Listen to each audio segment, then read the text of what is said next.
کوي صحیح ده چې پایر شروع شو کنه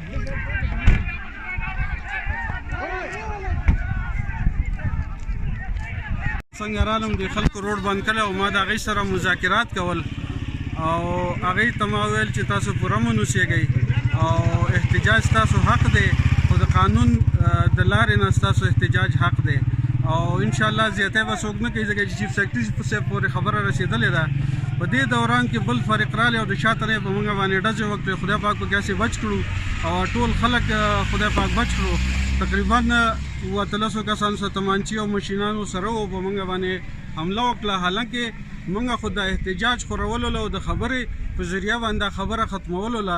ځکه چې د خلکو موږ پسې رابطې وکړې چې راشي زموږ سره مرسته وکړي را سره نو ډېر زیاتی وشو زما ضلعي حکومت ته ډي پي او ته ټولو ته دا خواست دی چې فوراً دغې کاروایي وکړي د خلکو خلاف اف آی آر وکړي او جیل ته یې ولیږي ګنې د دې نه به مړې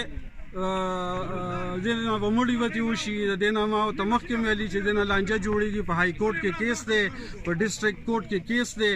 نو هغه ته نه کتل شي او د هغه باوجود هم دا راول رالیږي که نه نو دا ښه خبره نه ده جی بالکل سینیټر عبد الله خان خبرې تاسو واورېدې دلته د دې خلکو احتجاج روانو پورم نه احتجاج روانو او کم چې ټیکدار دی د مومندو سره تعلق